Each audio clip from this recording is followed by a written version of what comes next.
Today, this is Dateline Malacañang, and here are the news.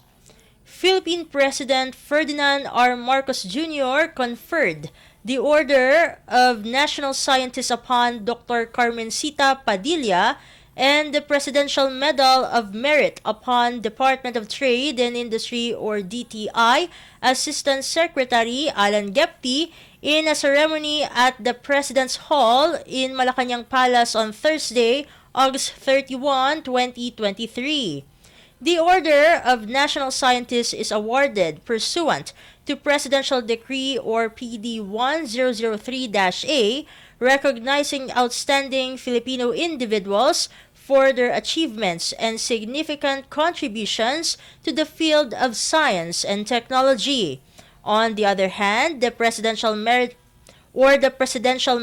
of Merit is one of the highest awards given by the President to individuals for their exceptional contributions to nation building and government service. Here is Philippine President Ferdinand R. Marcos Jr.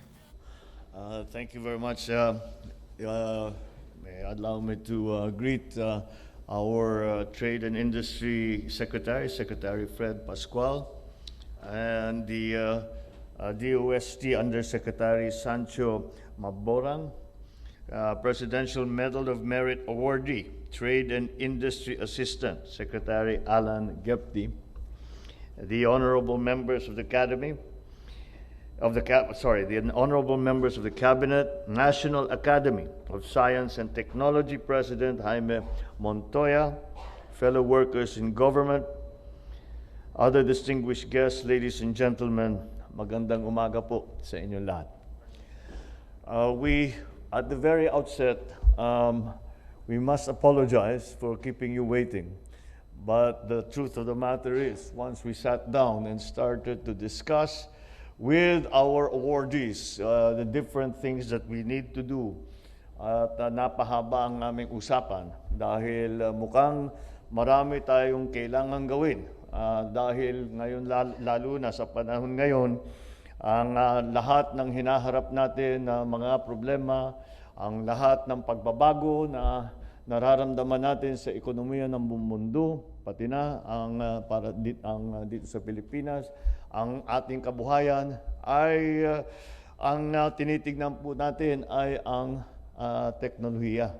At ang importante diyan ay yung research and development, ang pag-develop ng mga new knowledge, at bukod dun, hindi sapat na ating na meron na tayong magandang research. Marami naman tayong magandang research. Yung development, doon tayo medyo nagkukulang. Kaya yun ang napag-usapan namin, kaya napahaba ang aming usapan dahil napakahalaga para sa ating mga kababayan na itong R&D, hindi lamang sa healthcare, kundi sa lahat ng sektor ng ating ekonomiya, ng ating lipunan, ay dapat bigyan ng pansin. At ito ang magbibigay sa atin ng kakayahan na harapin kung ano man ang mga magiging bagong, sana naman wala ng pandemya, pero yung iba't ibang problema na dadating.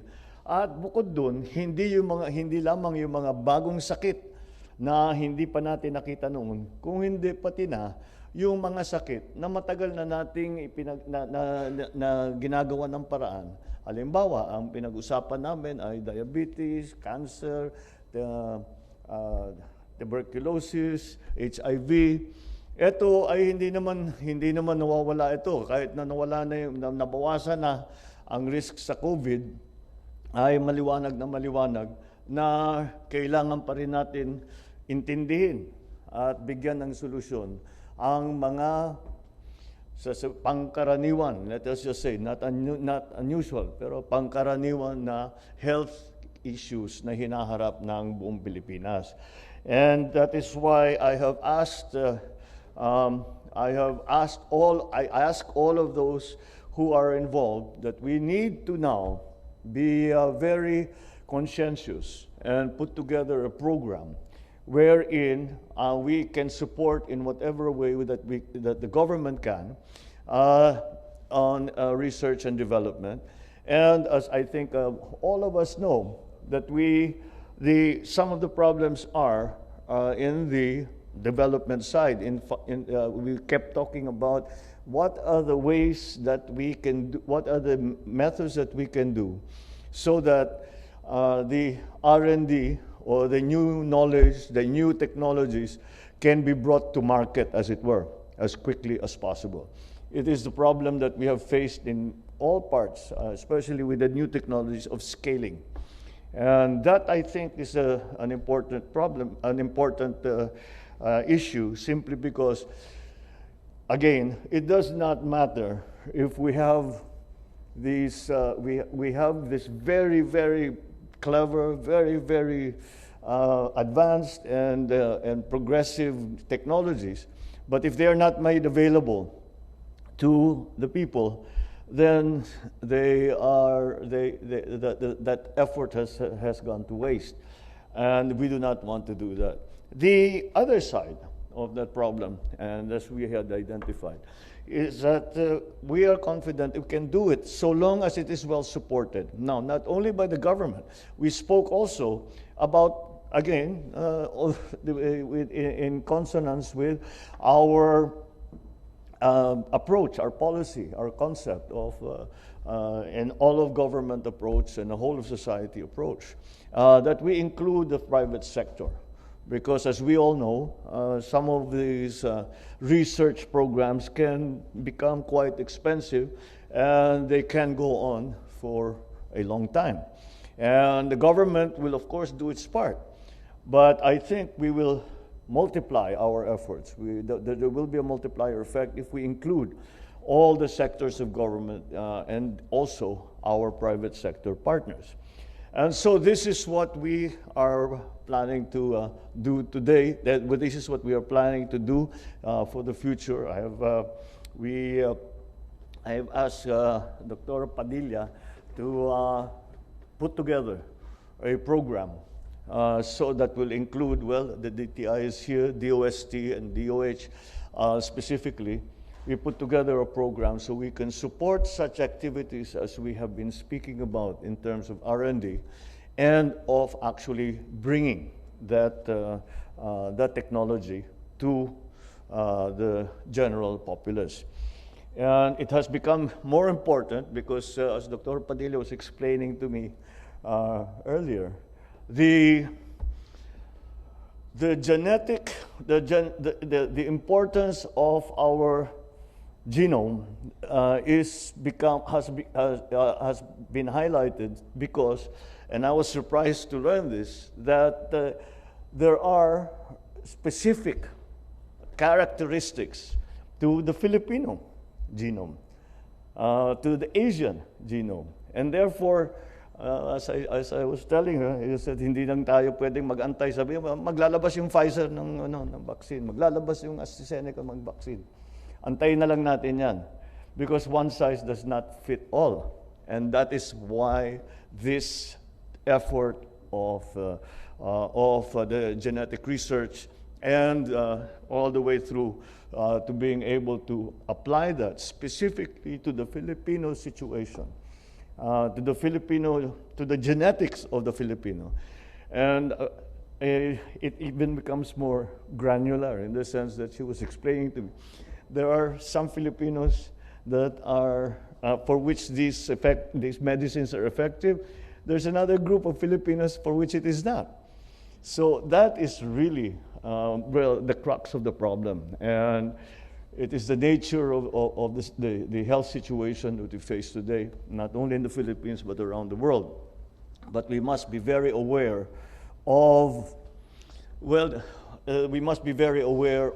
the specificity of the responses that we make, especially in healthcare, considering that we are built slightly differently from everyone else. And that I think is once we realize that, and once we put that as part of our thinking and our planning, then we can we can say that we have made the first steps towards assuring our people, assuring the Philippines, that at the very least we have found new solutions, we have found new technologies, we have found new products that are specifically directed to Filipinos. So, and that's why the importance of this is the reason why today we honor our two honorees today. We recognize Dr. Padilla for her contributions and her expertise in the field of genetics, and commend her for her instrumental role in the passage of RA 9288, or the Newborn Screening Act, which has saved thousands of babies across the country from mental retardation and from death. Not only that, Dr. Padilla's work was also vital in the crafting and passage of another law, Republic Act 10747, or the Rare Diseases Act of 2016. More recently, Dr. Padilla spearheaded the establishment of the Philippine Genome Center, which played an essential role during the COVID-19 pandemic.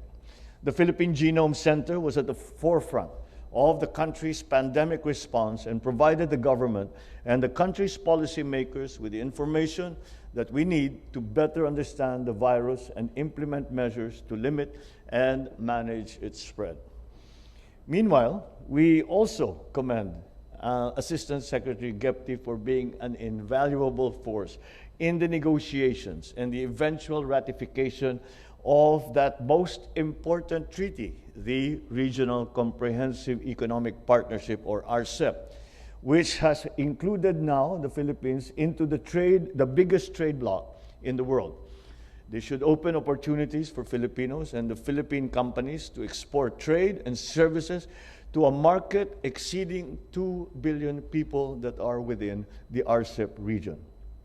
Under the RCEP, the Philippines will be able to source raw materials and intermediate goods from fellow RCEP countries, process products locally, and then export those products back out to other RCEP countries at a preferential rate.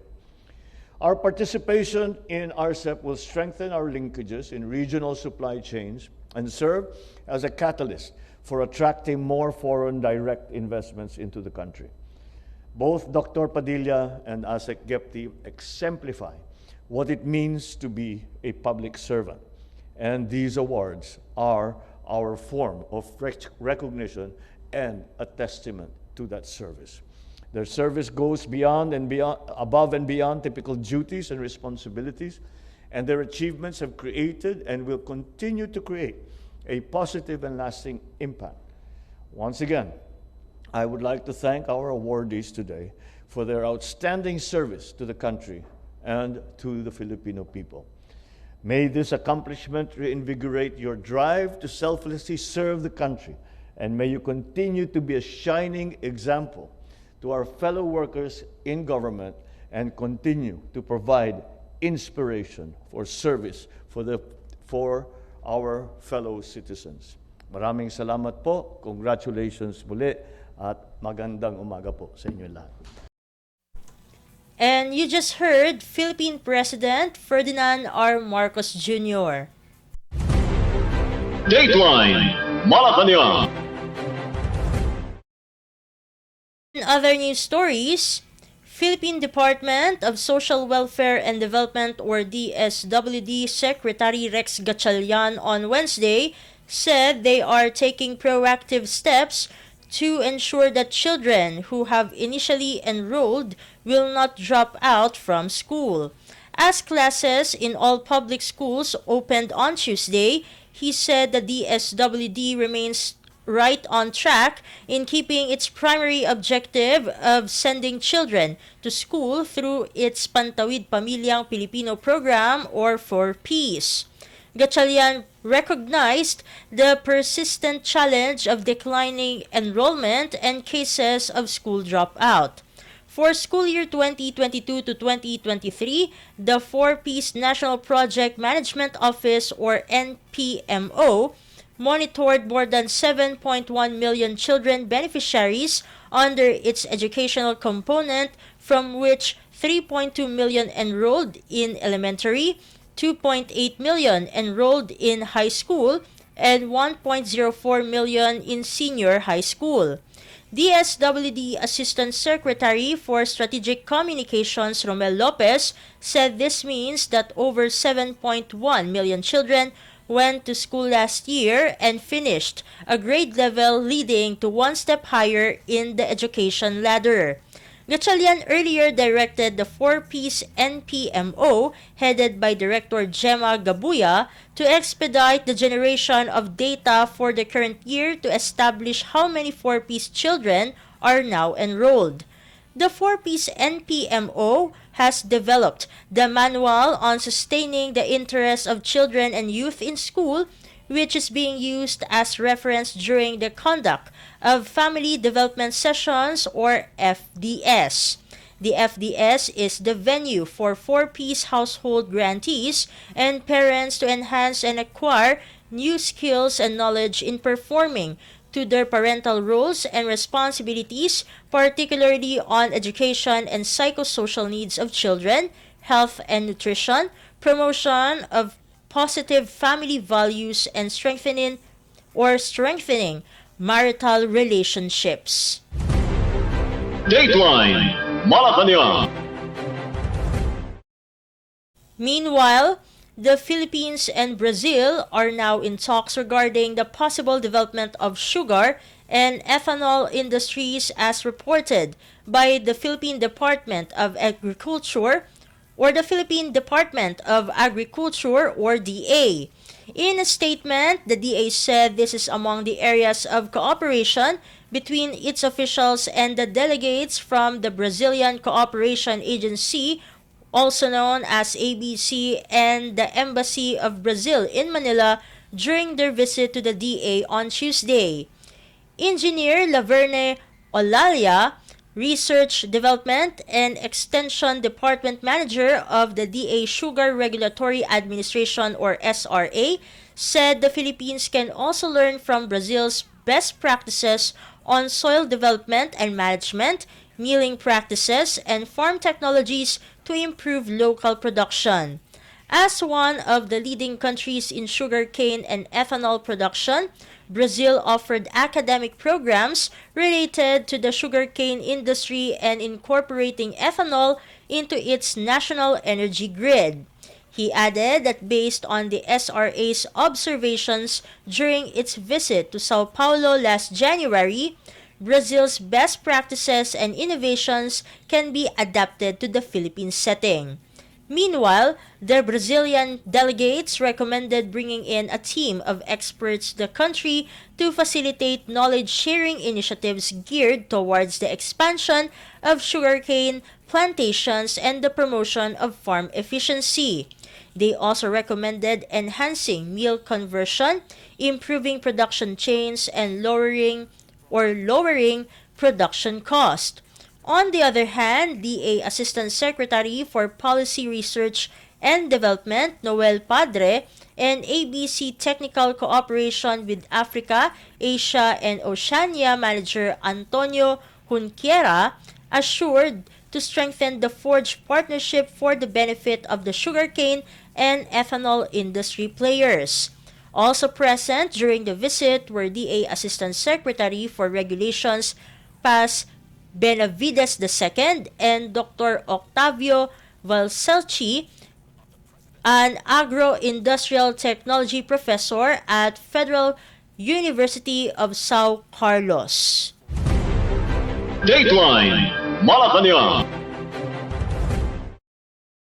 In other news stories, the Presidential Communications Office, or PCO, the Philippine Information Agency, or PIA, and the Office of the Presidential Advisor on Peace, Reconciliation, and Unity, or OPAPRU, signed a Memorandum of Agreement, or MOA, on Wednesday to effectively disseminate the government's efforts to achieve peace in the country. In her speech during the MOA signing ceremony in Pasay City, PCO Secretary Cheloy Velicaria Garafil underscored the importance of effective communication as a catalyst for transformation, particularly in conflict-affected areas in the country. Garafil also expressed hope that the partnership will help empower former rebels and their families as they are integrated into their respective communities and become productive members of society once more. Present during the event were OPAPRU Secretary Carlito Galvez Jr. and PIA Director General Jose Torres Jr. Under the MOA, the PCO, which co-leads the National Task Force to End Local Communist Armed Conflict or NTF-LCAC Strategic Communications Cluster, will develop and implement a comprehensive strategic communications plan together with OPAPRU and PIA. Its responsibilities also include developing, conceptualizing, and producing IEC material, and establishing an online presence of the Local Peace Engagements or LPE and Transformation Program or TP of the OPAPRU using PCO and its attached agencies' digital assets. The PIA, which is an attached agency of the PCO, serves as the information network of the government in reaching the grassroots level, as it also leads the media orientation workshops on target regions in the country and produces baseline survey reports. For this partnership, the OPAPRU will develop and implement the comprehensive strategic communications plan to carry out the LPE and TP with the help of the PCO and the PIA and conduct workshops on the principles and tools of conflict-sensitive and peace-promoting or CSPP communities, among others. Dateline Malacañang. In other news stories, the Philippine Department of Finance or DOF said Secretary Benjamin Jokno has told Japanese businesses that the government is implementing reforms that will improve the business climate in the Philippines. Jokno made the statement at the Philippine Investment Opportunities Forum at the Japan International Cooperation Agency or JICA office in Takebashi, Tokyo. He said these reforms will help the Philippines become a leading investment hub in Asia. The finance chief presented the country's improved Public-Private Partnership or PPP policy framework, fiscal incentives under the Corporate Recovery and tax incentives for enterprises or Create Law, and the Maharlika Investment Fund, which implementing rules and regulations or IRR are now out.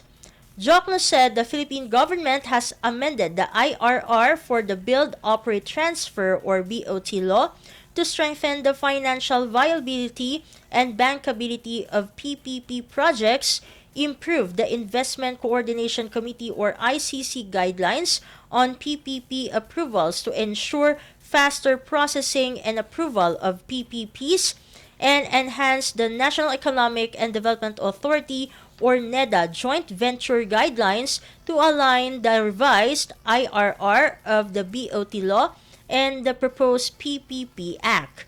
He also pitched Marcos administration's 197 infrastructure flagship projects or IFPs in energy, water, logistics, transportation, agribusiness, manufacturing, tourism, health, and education worth around 155 billion US dollars for possible partnership with Japanese businesses.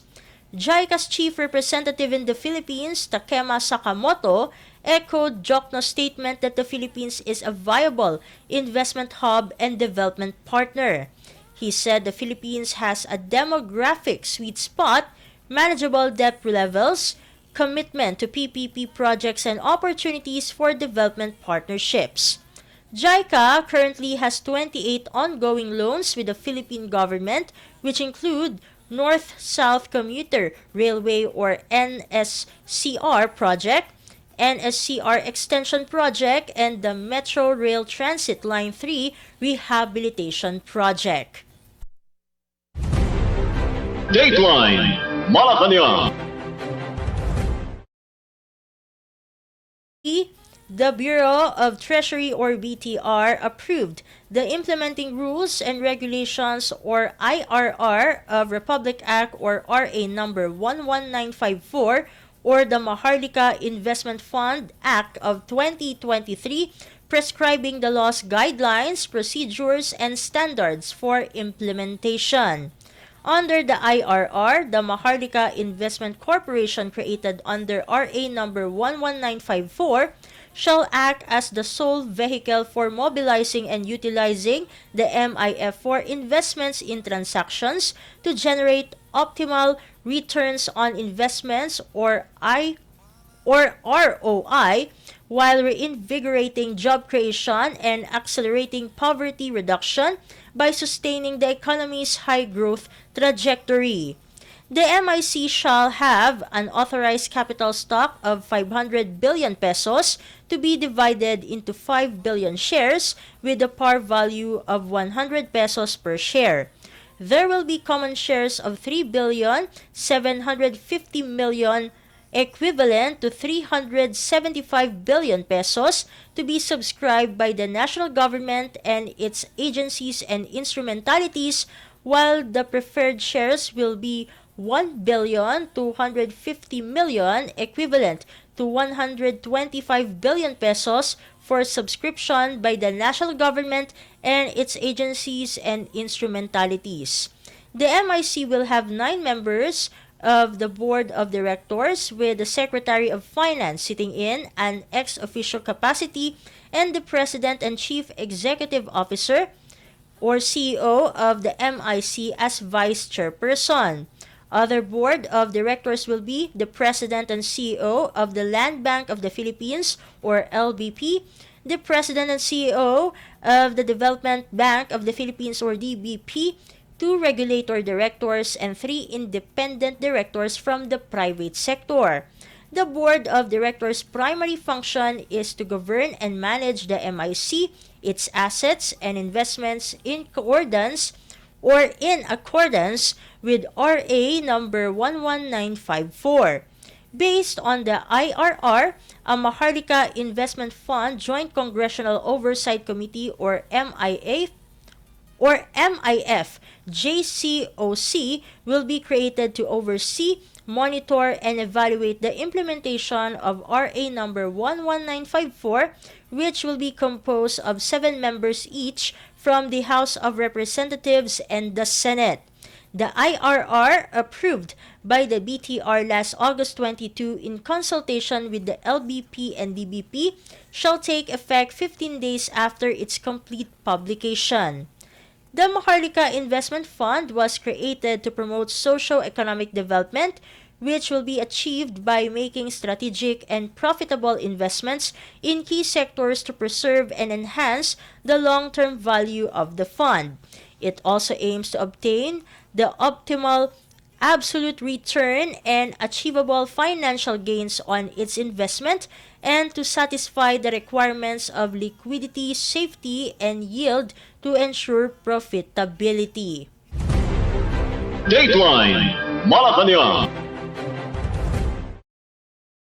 And that concludes today's edition of Dateline Malacañang.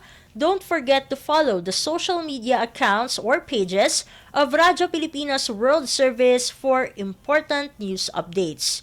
This has been Steph Vicente. Good day and stay safe, everyone.